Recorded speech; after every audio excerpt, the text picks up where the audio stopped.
Picture cramming a billion-dollar dream between a bunk bed and a mini-fridge.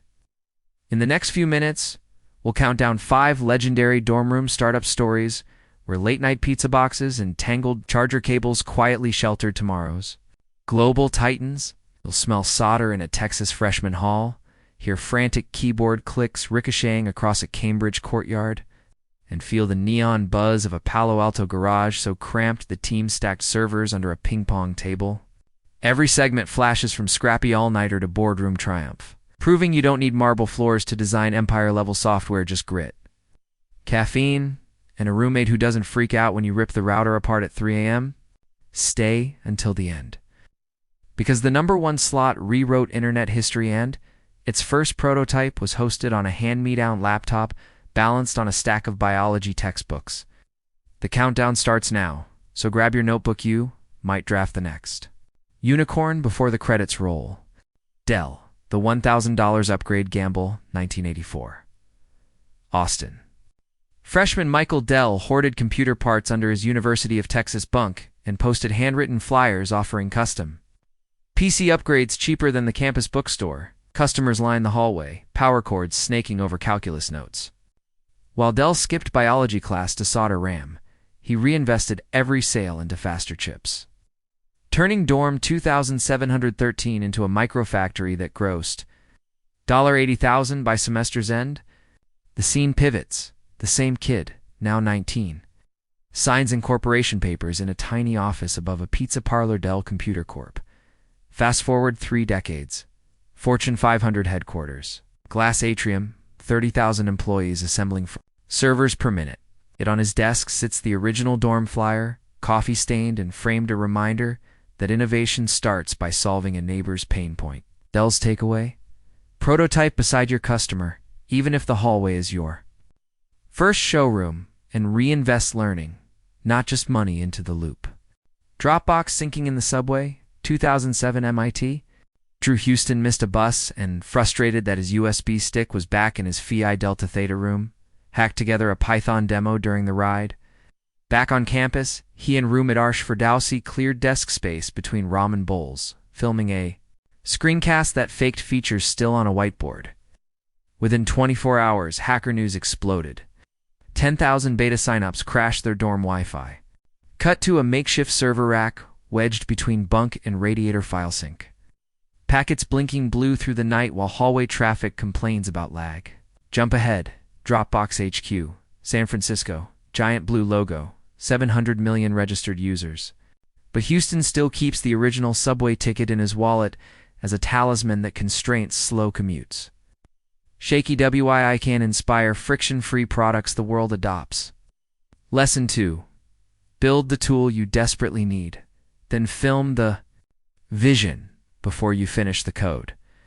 Momentum will finish it for you. Facebook midnight matchmaking at Kirkland House, 2004, Harvard. Mark Zuckerberg's dorm windows glittered with Coke Zero cans as PHP loops churned through Facebooks. Inside, Eduardo Saverin taped Ethernet cables to ceiling tiles while Dustin Moskovitz debugged on the floor. The Facebook launched to Harvard at 2 a.m. By sunrise, 650 students had profiles, refreshing for poke notifications between problem sets. Montage. Ivy League maps lighting up, servers overheating. Investors cold calling a dorm landline that doubles as laundry reminder. Fast forward, Menlo Park campus, multiverse ambitions, and a thumbs-up icon more recognizable than many national flags. Zuckerberg still jokes the first data center smelled like burnt Pop-Tarts, proving speed to deploy not perfect code wins. Network effects. Takeaway 3. Start narrow. Own trust inside a tight circle. Then scale faster than gatekeepers can schedule a meeting. And never underestimate the viral power of a simple status question beamed from a dorm keyboard to the globe. Google, Garage, PageRank, and pizza-perfumed algorithms, 1998 Stanford. Larry Page and Sergey Brin maxed out credit cards buying disk drives that rattled beneath dorm loft beds, testing backrub search in the wee hours.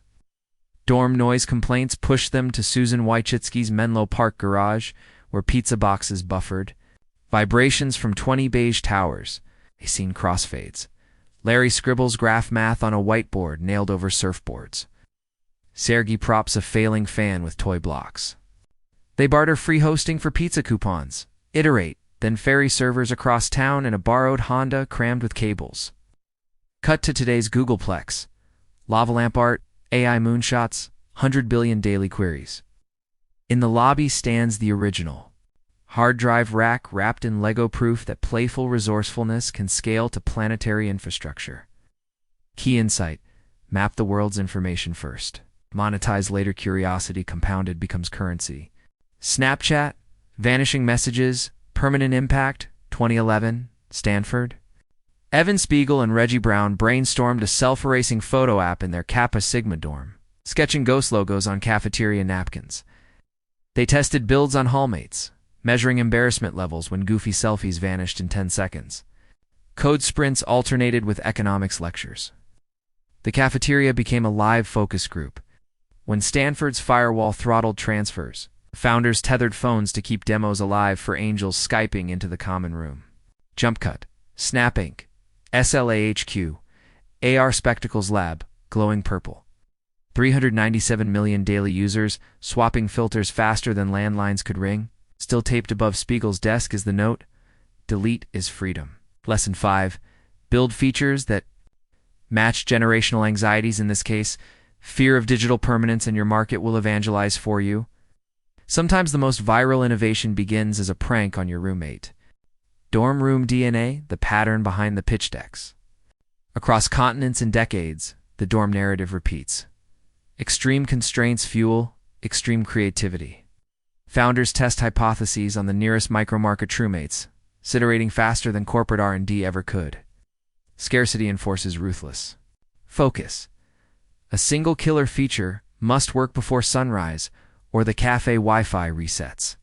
Dorm culture, open doors, cross major collisions. Pranks breed serendipity, while low social stakes encourage audacious swings.